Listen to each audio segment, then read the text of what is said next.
창세기 35장에는 유용한 정보가 잔뜩 들어있음에도 불구하고 우리는 그것을 제대로 알아볼 수가 없었는데요.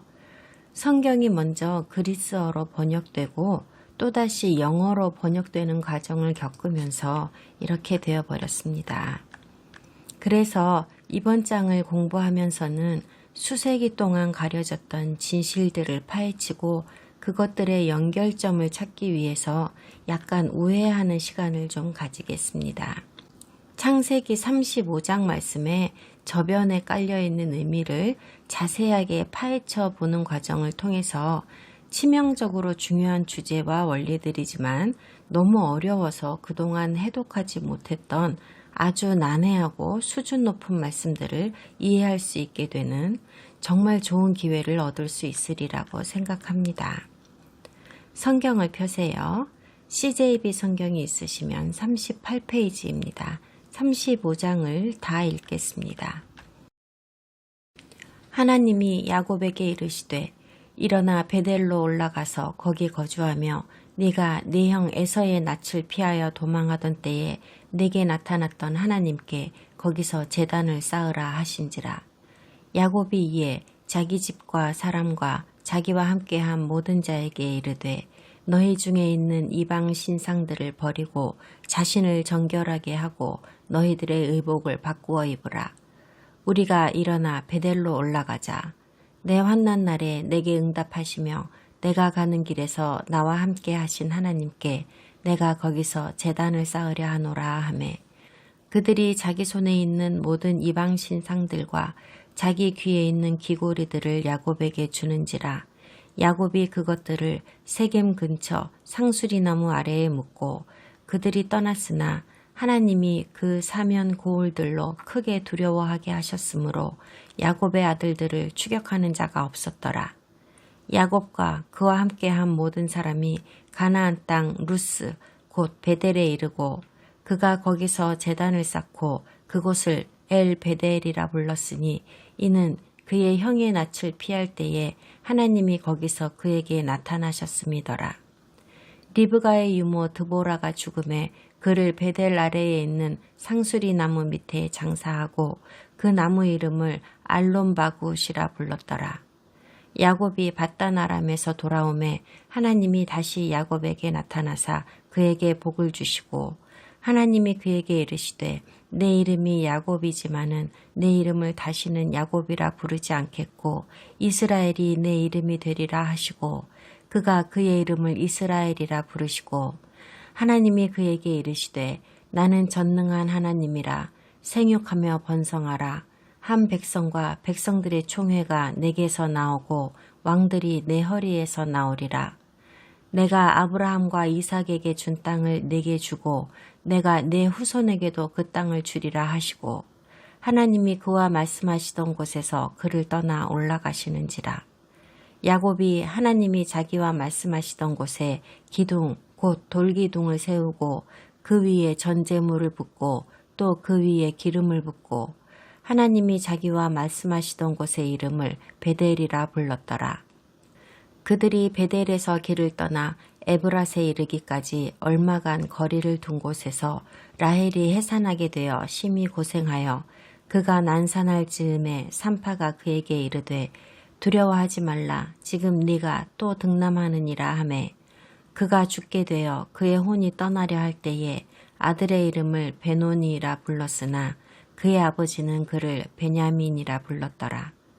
라헬이 죽음에 에브랏 곧 베들레헴 길에 장사되었고 야곱이 라헬의 묘에 비를 세웠더니 지금까지 라헬의 묘비라 일컫더라. 이스라엘이 다시 길을 떠나 에델 망대를 지나 장막을 쳤더라. 이스라엘이 그 땅에 거주할 때에 르으벤이 가서 그 아버지의 첩 비라와 동침하매 이스라엘이 이를 들었더라. 야곱의 아들은 12이라. 레아의 아들들은 야곱의 장자 르으벤과 그 다음 시므온과 레위와 유다와 이사갈과 스불론이요. 라헬의 아들들은 요셉과 베냐민이며 라헬의 여종 비라의 아들들은 단과 납달리요. 레아의 여종 실바의 아들들은 갓과 아셀이니 이들은 야곱의 아들들이요 밧담 아람에서 그에게 낳은 자더라.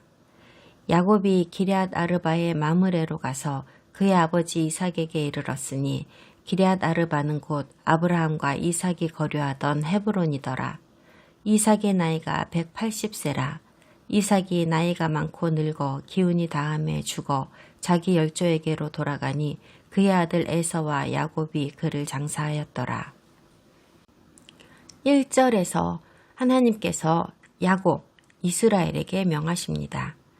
오래전에 메소포타미아로 가던 길에 잠깐 머물렀던 가나안 바깥 지역인 베델로 가라고 하십니다. 거기서 야곱은 천사들이 사다리를 통해서 하늘과 땅을 오가는 모습을 보았었지요. 그러자 야곱은 모든 가족들에게 우상과 이방 신상들의 장식을 제거하라고 명령합니다. 이스라엘의 아들들이 세겜을 공격해서 세겜 사람들을 많이 데려왔는데요. 새로이 이스라엘이 된 그 사람들은 모두 이방신들을 숭배하고 있었습니다. 심지어 야곱의 아들들도 세겜의 우상들을 훔쳐오기까지 했었는데요. 이 우상들을 훔침으로 해서 세겜의 힘을 빼앗을 수 있다고 생각했기 때문입니다. 침략자들이 대적의 우상을 훔치는 일은 늘상 있는 일이었는데 이는 적군을 무력화시킬 수도 있고 또한 그들을 욕되게 하는 일이기도 했기 때문입니다. 하나님께서 야곱에게 지시하신 사항은 이러한 당시의 배경을 잘 보여주는 것으로서 이제 막 걸음마를 뗀 이스라엘 민족을 오랜 시간 동안의 노력과 수고를 마다 않고 기르고 훈련하여 성숙시키시려는 여호와 하나님의 굳은 의지를 보여주시는 명령입니다. 1절을 제대로 번역하면요.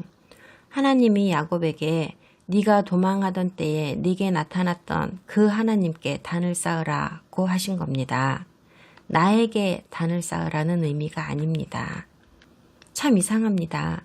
하나님은 자신을 네 앞에 나타났던 그 하나님이라고 표현하셨는데 이 말에는 다른 신들도 존재한다는 의미가 내포되어 있습니다. 그 많은 신들 중에서 베델에서 그가 만난 그 신이 바로 하나님 자신이시라는 겁니다. 그 당시의 전통적인 개념으로는 세상에는 온갖 신들이 많이 있는데 이 신들은 각자 자기가 다스리는 영토가 따로따로 있으며 나름 담당하는 업무들도 다 다르다고 생각했습니다. 각각의 신들은 다른 신들이 다스리는 영토를 차지하기 위하여 서로 전쟁을 하기도 한다고 보았습니다. 신들 중에는 더 강한 신도 있고 하는 일도 다 다르다고도 생각했는데요. 예를 들면 메소포타미아에 비를 관장하는 신은 메소포타미아 지역에만 비를 내리는 일을 합니다. 그 신은 다른 지역에는 비를 내릴 책임이 없습니다. 왜냐하면 다른 지역에는 또 그 지역에 비의 신이 있어서 그곳에 비를 내리게 하니까요. 당시에는 모든 사람들이 이렇게 믿었습니다. 한 사람도 빠짐없이 모두 다요. 여기서 하나님은 자신만이 세상에 존재하는 유일한 하나님이라고 주장하시지는 않는 것 같습니다. 오히려 여호와께서는 자신은 야곱의 신이라고 특정짓고 계시지요. 야곱이 메소포타미아에 있을 적에는 하나님께서 그에게 자신을 위하여 제단을 쌓으라고 말씀하셨다는 기록이 없습니다. 야곱이 정말로 그곳에서 제단을 쌓았을 리도 사실 만무합니다. 왜냐하면 여호와 하나님은 가나안 지역의 신이셨지 메소포타미아 지역의 신이 아니었으니까요. 그런데 이제 야곱은 하나님의 약속의 땅인 가나안으로 돌아왔기 때문에 지금 여기 가나안에서는 여호와께서 야곱에게 제단을 쌓으라고 할 수 있습니다. 하시는 게 당연하고요. 야곱이나 그의 가족들 그리고 새로 합류한 사람들은 비록 아직 진리를 깨닫지는 못하였지만은 이런 행사가 그들에게는 전혀 이상하지 않은 너무나도 당연한 일로 여겨졌습니다. 우리가 성경을 아무리 많이 읽어보아도 여호와가 누구이시며 그분이 어떻게 일하시고 그분의 영향력은 어느 만큼이고 어디서 시작하고 어디서 끝내시는지는 도무지 알 수가 없습니다. 이스라엘 사람들한테는 사람이 죽은 후에는 어떻게 되는지에 대해서 아주 모호한 개념만 있었던 것과 비슷합니다. 출애굽 후에 하나님은 자신을 좀 더 명확하게 나타내어 주셨습니다. 하지만 그때에도 사람들은 오랫동안 함께 해온 그들의 전통을 쉽게 떨쳐내지 못했습니다. 이스라엘은 그들이 대대로 믿어왔던 전통에 따라 여호와 하나님을 다른 신들에게 추가했을 뿐이었던 것이지요. 여호와는 많은 신들 중에서도 특별히 그들을 관장하는 하나님, 야곱의 하나님, 이스라엘의 하나님일 뿐이었던 겁니다. 그러니 다른 사람들이 사는 지역에서 다른 신들과 맞짱 떠야 하는 상황에서는 어떻게 된다고 생각했을까요? 이런 생각이 늘 그들에게는 있었던 겁니다. 아브라함이 부르심을 받고 200년이 지난 이 시점에서 야곱은 아직 하나님이 누구이신지를 인식하지 못하고 있습니다. 그의 아내들이나 다른 가족들 역시 마찬가지입니다. 오랜 세월 계속 이어질 여호와의 교육 과정의 일환으로 야곱은 이렇게 말합니다. 우리가 하나님의 영향력 아래 도착했으니 그분에게 제단을 만들자. 너희들이 모시는 하나님이 더 이상 우리 하나님을 괴롭히게 하지는 않을 것이다. 너희 하나님은 우리 땅에서는 아무런 힘이 없다. 사고의 변환 과정이 보이십니까? 이방 신들이 더 이상 우리 지역에서 힘을 쓰게 하지 않겠다는 의지입니다. 그것들을 다 내놓아라. 이 나무 밑에 묻어버려야겠다. 왜 묻는 쪽을 선택했을까요? 산산조각 내거나 태워버리지 않고요. 왜냐하면 그 신들이 존재하지 않는다는 뜻이 아니라 그들을 거절하겠다는 뜻을 보이기 위함입니다. 이 장의 마지막 부분에 가서 제가 증명해 드리고 싶은 것이 있는데요. 야곱과 이스라엘 사람들이 여전히 그들의 잘못된 관습과 전통을 버리지 못하고 따르고 있었다는 사실입니다. 4절에서 귀고리를 모두 떼어냈다고 하는데요. 하나님께서 귀고리를 싫어하시기 때문이 아닙니다. 귀고리 자체는 아무 죄가 없습니다. 장신구를 착용하는 게 죄는 아닙니다. 걱정하지 마세요. 당시 그들은 이방 신을 숭배하기 위하여 귀에다가 부적을 달고 다녔습니다. 그렇기 때문에 귀고리를 떼어내어 우상들과 함께 묻은 겁니다. 이와 더불어 자신을 정결하게 하기 위하여 의복을 갈아입는 절차가 동반되었습니다. 자신을 정결하게 하라는 말은 단순히 빨아놓은 깨끗한 옷으로 갈아입으라는 뜻입니다. 그들은 그렇게 많은 옷가지를 가지고 있지 않았을 거거든요. 정결 예식에는 옷을 갈아입는 절차가 항상 포함됩니다. 우상이나 부적들을 상수리 나무 아래 묻었다고 번역했는데요. 사실 상수리 나무라기보다는 테레빈 나무를 의미하는 것으로서 피스타치오 나무과에 속하는 것을 말합니다. 상수리 나무는 분명히 아닙니다. 어째서 상수리 나무로 번역을 했는지는 잘 모르겠습니다. 그렇게 그들은 이방 신의 우상을 묻고 스스로를 정결하게 한 후에 루스로 가서 제단을 쌓았습니다. 루스라는 이름을 의아해 하실 분이 계시겠지만 가나안 사람들이 그렇게 불렀던 것뿐이고 히브리어로는 베델이라고 부르는 곳입니다. 성경에는 이런 식으로 두 개의 이름으로 등장하는 곳이 많은데 가나안 이름과 히브리 이름을 둘 다 인용하는 경우가 많기 때문입니다. 우리는 갑자기 생뚱맞은 이야기를 접하게 됩니다. 아브라함의 종이었던 엘리에셀이 메소포타미아에 가서 이삭의 아내인 리브가를 데려올 적에 그녀의 유모가 리브가를 따라 함께 가나안으로 왔는데요. 그 사랑받던 유모 드보라가 여기서 죽자 모두가 슬퍼하는 장면이 나옵니다.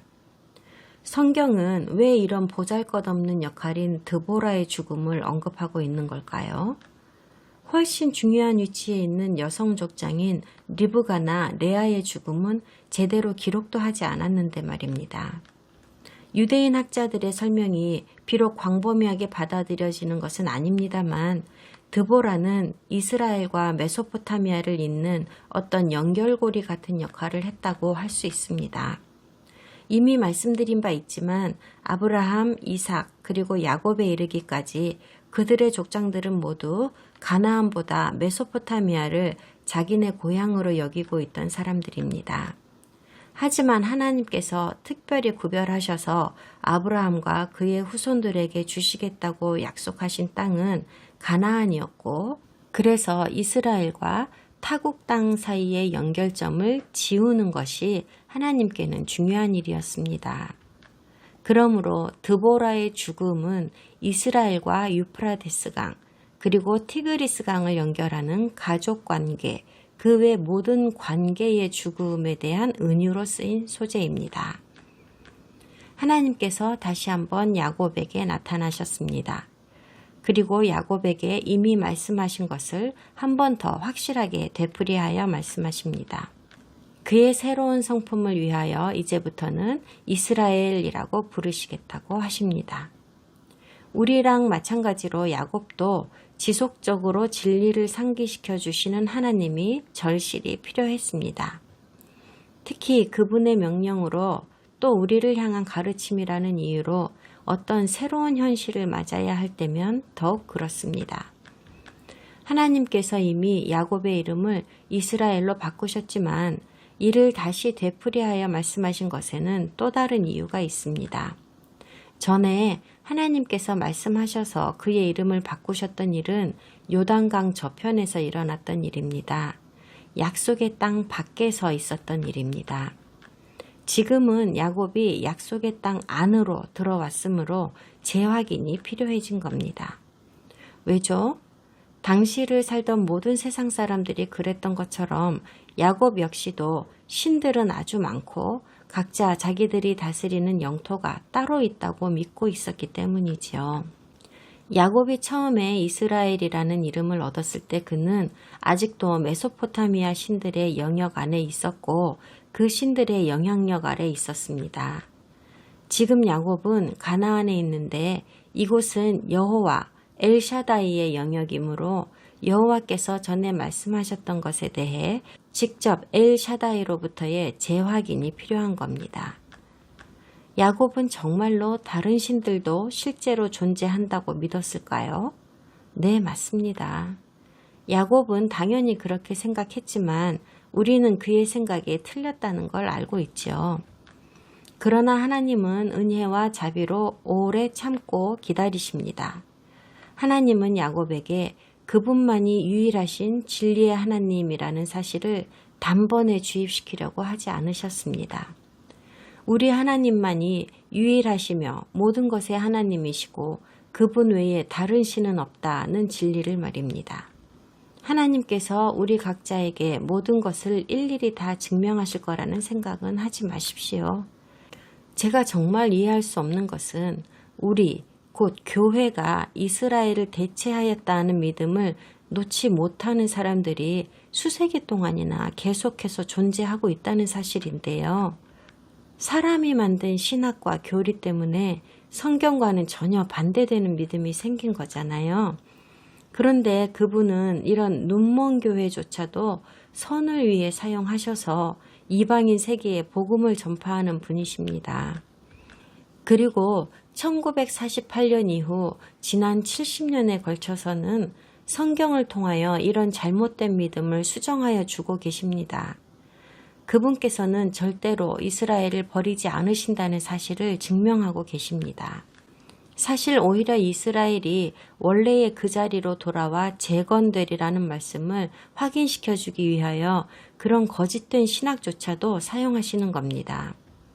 그런 거짓 신학을 가진 교회가 유대인들을 질투나게 만들었고 그분의 백성들의 돌처럼 굳어있던 마음이 말랑하게 되었으며 마침내 그들이 그들의 메시아를 영접하게 되는 결과를 만들었으니까요. 지금 그런 일이 실제로 일어나고 있습니다.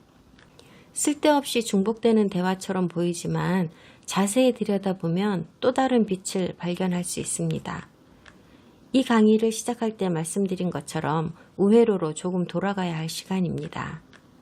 하나님의 역사하시는 방식에 관해 제가 들은 가장 훌륭한 묘사는요.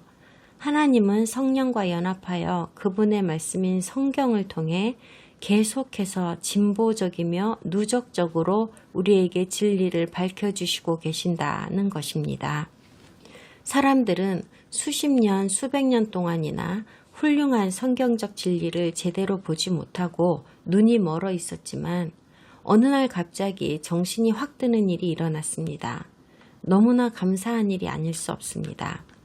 여호와께서는 점진적으로 계속하여 진리를 말씀하고 계신다는 문구를 이해하기 쉽게 설명해 보겠습니다. 우리가 소설이나 에세이나 기타 문학 작품들을 읽을 때면 처음에는 아무런 지식이 없이 읽기 시작하지만 페이지를 넘겨감에 따라 등장인물의 특성이 변해가는 것을 보게 되고 흥미진진한 줄거리가 보이기 시작하고 여러 가지 자세한 정보들을 더해가면서 책의 결말에 도달합니다. 이런 것이 진보적이고 누적적인 계시에 대한 가장 쉬운 설명이라고 하겠습니다. 성경의 경우 예언이 말씀의 많은 부분을 차지합니다. 예언은 문자 그대로인 경우도 있고 상징적인 것도 있으며 실제로 일어난 일이기도 하고 또 일어날 일이기도 합니다. 우리가 예언을 어렵게 생각하는 이유는 앞으로 틀림없이 일어날 일에 대하여 문자 그대로 적은 진리임에도 불구하고 이것이 현대인의 감각이 아닌 고대의 문화와 언어와 감각으로 쓰였기 때문입니다. 4차원 공간과 시간 안에서 미래를 내다볼 수밖에 없는 우리로서는 성경의 예언들을 커다란 범주에서는 정확히 설명할 수 있다고는 하여도 그 자세한 디테일까지는 알아낼 수가 없습니다. 하지만 특정한 예언이 실제로 이루어지는 것을 직접 목격하면 마지막 퍼즐 조각들이 맞추어져 가기 시작하고 그림자처럼 선명하지 않았던 것들도 점차 명확하게 그 모습을 드러냅니다. 예를 들면 창세기 1장에서 여자의 자손이 뱀의 머리를 상하게 할 것이라고 말씀하셨는데요. 아담과 하와가 그 당시에 이 말씀의 의미를 이해했었을까요?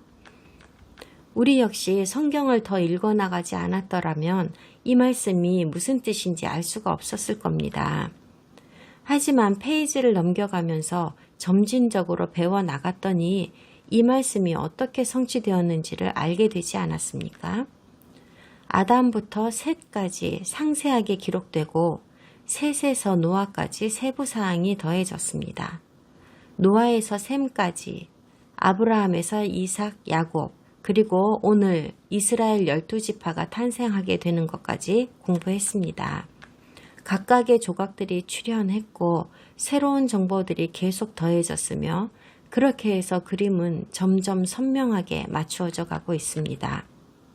우리는 오늘 이 지점에 와서 여자의 후손을 배출하리라고 말씀하신 유다 지파의 탄생을 목격하고 있습니다.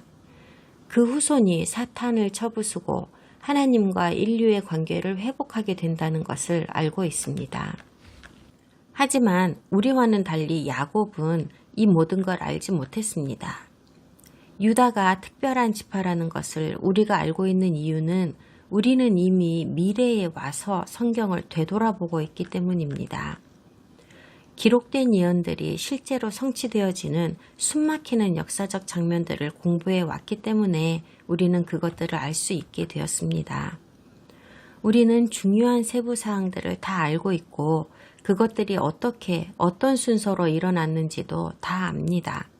우리 구주이신 예수와께서 죽음을 정복하시고 우리의 죄를 구속하셨다는 것도 우리는 다 압니다.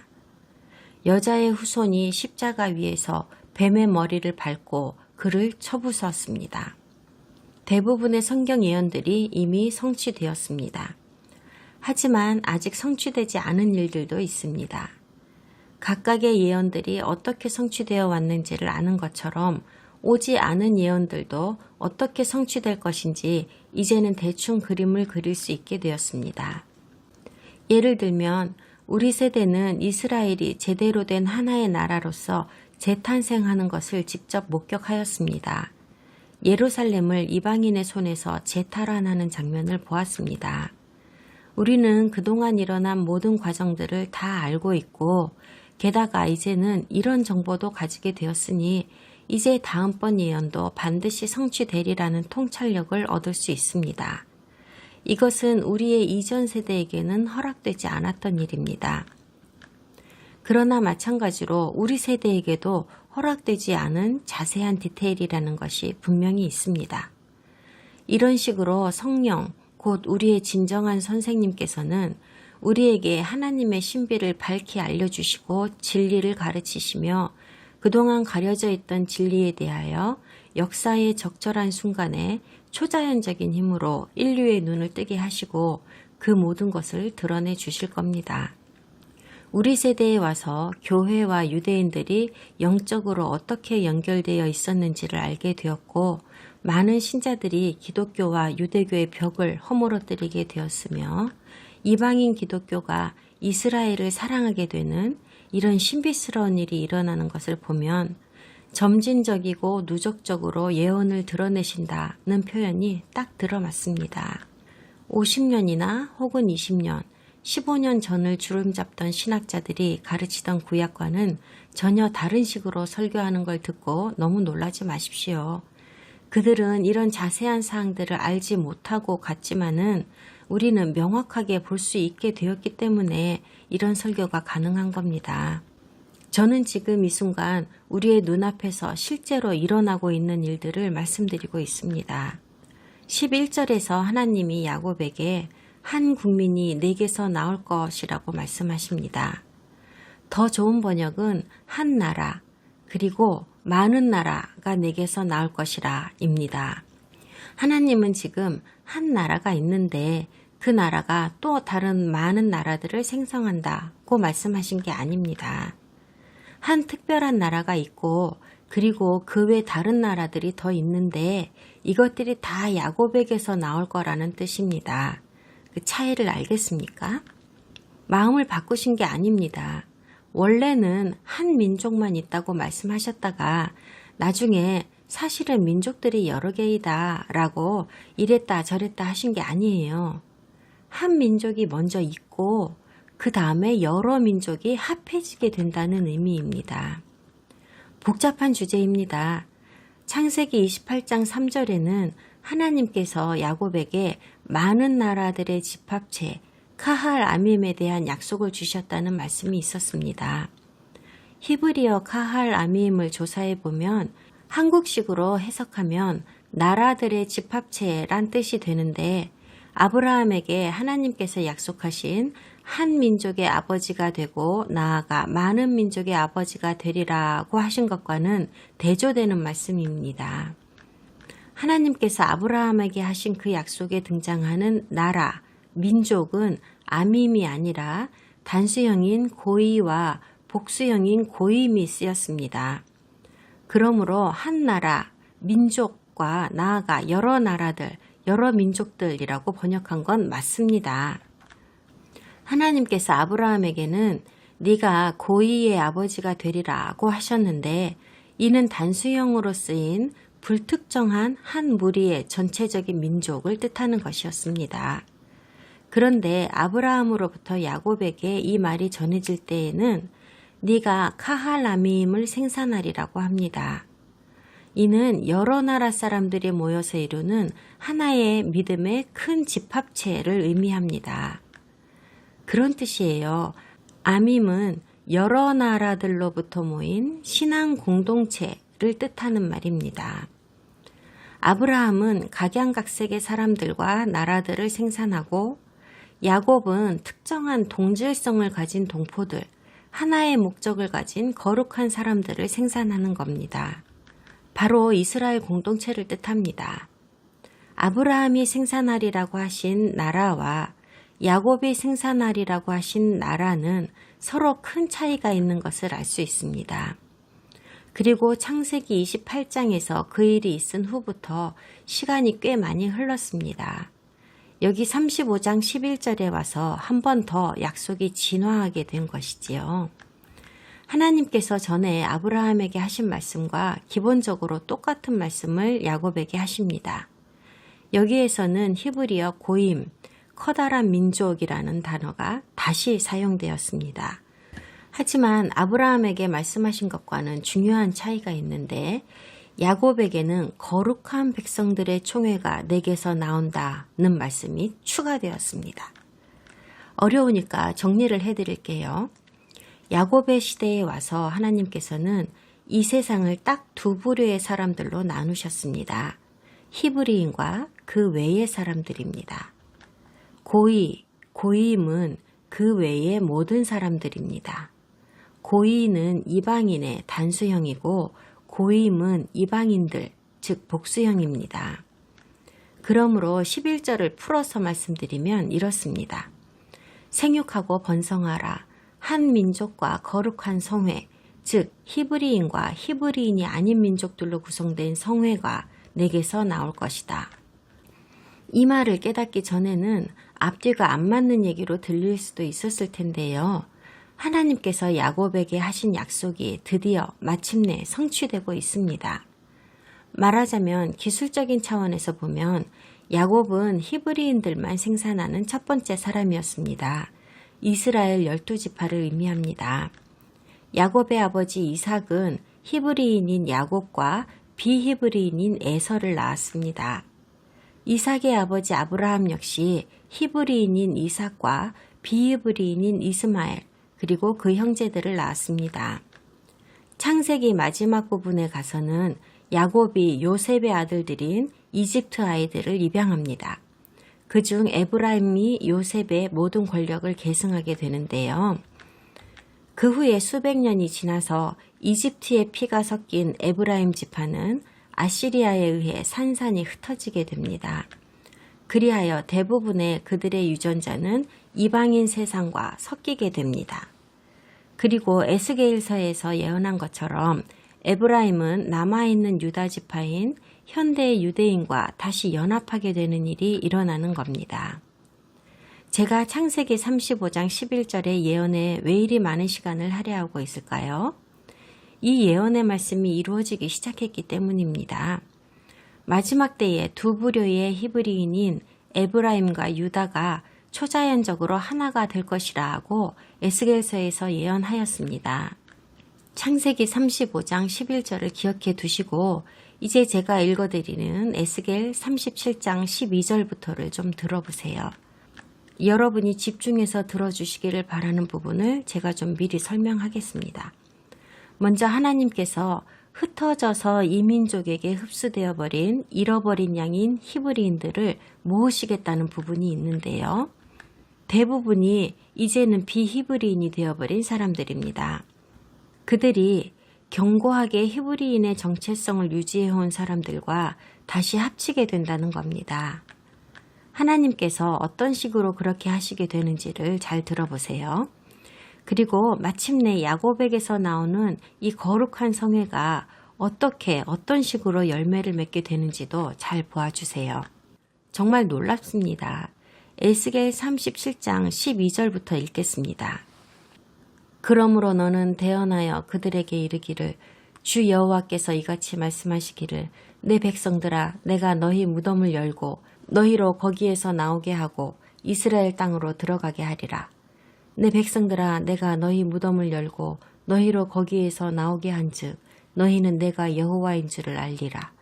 내가 또 내 영을 너희 속에 두어 너희가 살아나게 하고 내가 또 너희를 너희 고국 땅에 두리니 나 여호와가 이 일을 말하고 이룬 줄을 너희가 알리라. 여호와의 말씀이니라. 여호와의 말씀이 또 내게 임하여 이르시되 인자야 너는 막대기 하나를 가져다가 그 위에 유다와 그 짝 이스라엘 자손이라 쓰고 또 다른 막대기 하나를 가지고 그 위에 에브라임의 막대기 곧 요셉과 그 짝 이스라엘 온 족속이라 쓰고 그 막대기를 서로 합하여 하나가 되게 하라. 내 손에서 둘이 하나가 되리라. 내 민족이 네게 말하여 이르기를 이것이 무슨 뜻인지 우리에게 말하지 아니하겠느냐 하거든. 너는 곧 이르기를 주 여호와께서 이같이 말씀하시기를 내가 에브라임의 손에 있는 바 요셉과 그 짝 이스라엘 지파들의 막대기를 가져다가 유다의 막대기에 붙여서 한 막대기가 되게 한즉 내 손에서 하나가 되리라 하셨다 하고 너는 그 글 쓴 막대기들을 무리의 눈앞에서 손에 잡고 그들에게 이르기를 주 여호와께서 이같이 말씀하시기를 내가 이스라엘 자손을 잡혀간 여러 나라에서 인도하며 그 사방에서 모아서 그 고국 땅으로 돌아가게 하고 그 땅 이스라엘 모든 산에서 그들이 한 나라를 이루어서 한 임금이 모두 다스리게 하리니 그들이 다시는 두 민족이 되지 아니하며 두 나라로 나누이지 아니할지라. 그들이 그 우상들과 가증한 물건과 그 모든 죄악으로 더 이상 자신들을 더럽히지 아니하리라. 내가 그들을 그 범죄한 모든 처소에서 구원하여 정결하게 한즉 그들은 내 백성이 되고 나는 그들의 하나님이 되리라. 내 종 다윗이 그들의 왕이 되리니 그들 모두에게 한 목자가 있을 것이라. 그들이 내 규례를 준수하고 내 율례를 지켜 행하며 내가 내 종 야곱에게 준 땅, 곧 그의 조상들이 거주하던 땅에 그들이 거주하되 그들과 그들의 자자손손이 영원히 거기에 거주할 것이요 내 종 다윗이 영원히 그들의 왕이 되리라. 내가 그들과 화평의 언약을 세워서 영원한 언약이 되게 하고 또 그들을 경고하고 번영하게 하며 내 성소를 그 가운데에 세워서 영원히 이르게 하리니 내 처소가 그들 가운데에 있을 것이며 나는 그들의 하나님이 되고 그들은 내 백성이 되리라. 내 성소가 영원토록 그들 가운데에 있으리니 내가 이스라엘을 거룩하게 하는 여호와인 줄을 열국이 알리라 하셨다 하라. 하나님께서 거룩한 성회를 불러 모으시고 온전하게 하십니다. 하나님께서 그분의 거룩한 성회와 함께 머무십니다. 다윗의 집이 이스라엘의 왕이 될 겁니다. 그 왕이 누구인가요? 예슈아, 그리스도이십니다. 거룩한 성회에게는 한 목자가 있습니다. 누가 목자인가요? 다윗의 집의 예슈아입니다. 어떤 식으로 진행되는 걸까요?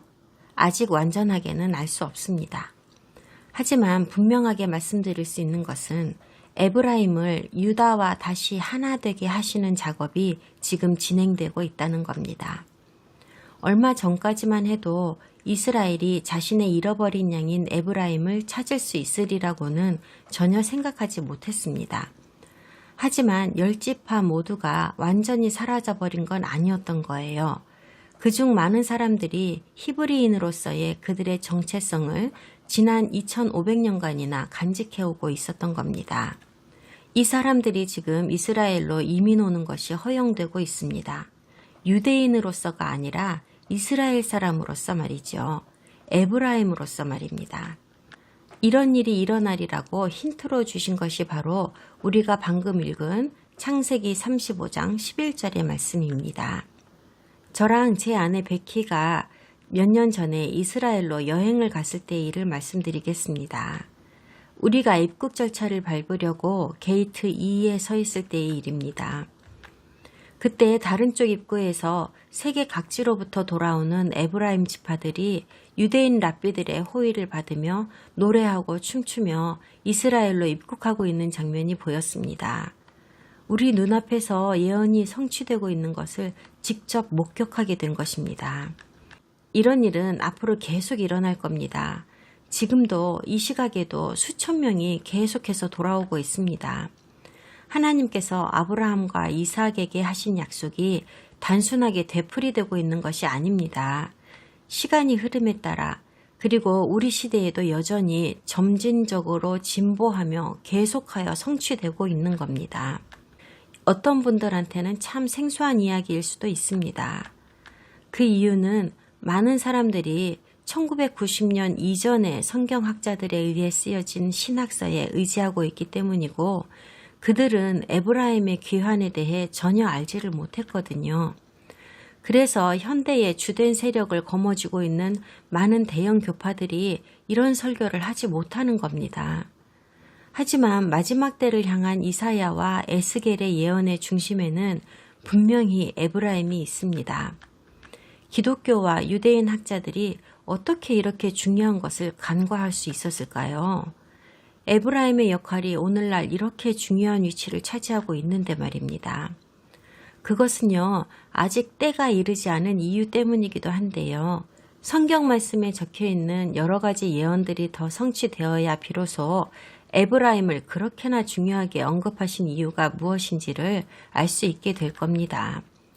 그러므로 이런 것들을 볼 수 있도록 허락하신 하나님께 우리는 감사해야 할 것입니다.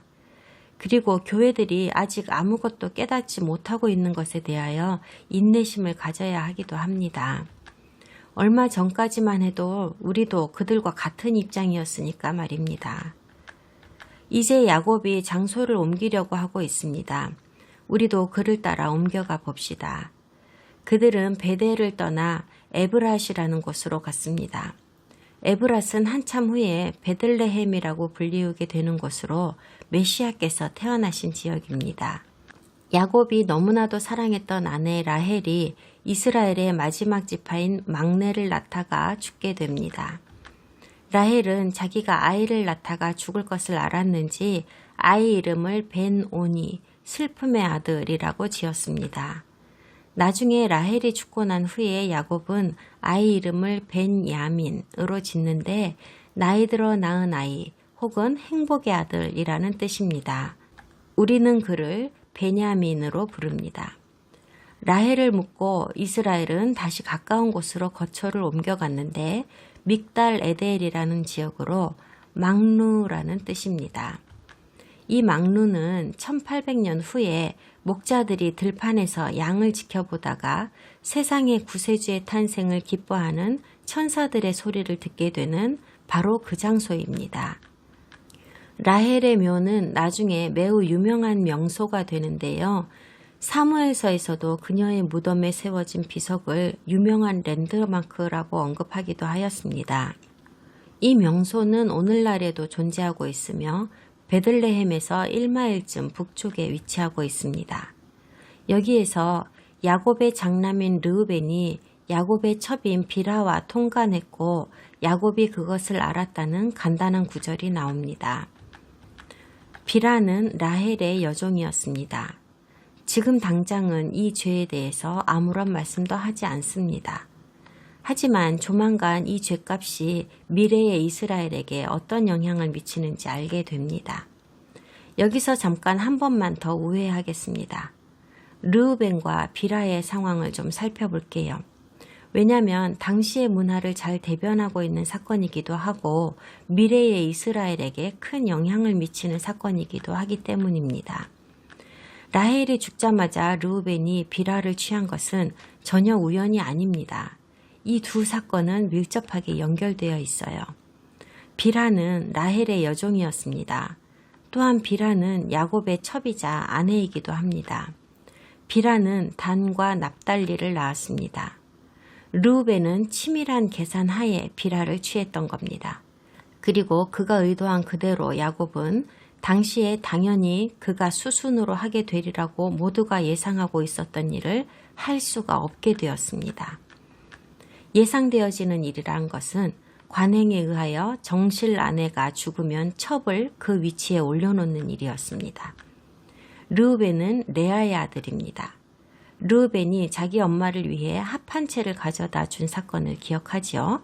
이때 르우벤은 자기 엄마 레아가 언제나 라헬보다 뒷전이었다는 것을 잘 알고 있었습니다. 라헬의 죽음이 그들에게는 기회가 되어야 했습니다. 레아만이 야곱의 유일하면서도 사랑받는 정실이 되는 기회 말입니다. 하지만 르우벤은 야곱이 자기 엄마인 레아 대신에 이모인 라헬의 여종 비라에게 위로를 받지는 않을까 걱정했습니다. 이는 단순한 감정이나 질투가 아니었습니다. 야곱의 선호하는 아들이라는 위치는 누가 봐도 엄청난 이득이 따라오는 자리였습니다. 그동안 요셉과 그의 엄마 라헬보다 항상 뒷전에 있었던 그들인지라 비라에게까지 방해를 받고 싶지 않았던 거죠. 르우벤은 비라를 취함으로써 그녀를 더럽혔습니다.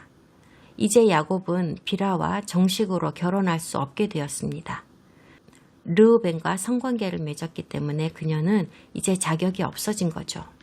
야곱이 다른 남자, 그것도 자기 아들이랑 관계를 가진 여자랑 결혼을 한다는 것은 상상도 못할 만큼 수치스러운 일이니까요. 그러므로 르우벤은 이 일이 알려지기를 원했습니다. 비라에게 한 짓이 알려져야 야곱은 비라를 거절할 수 있고 그래야만이 레아가 드디어 여왕벌이 될 수 있으니까요. 그래서 22절에 마지막 세 단어가 적힌 겁니다. 이스라엘이 이를 들었더라. 이것이 키워드입니다. 르우벤의 계획이 성공하려면 야곱이 알아야 하는 것이지요. 탈무드에는 이 구절이 이런 식으로 적혀 있습니다.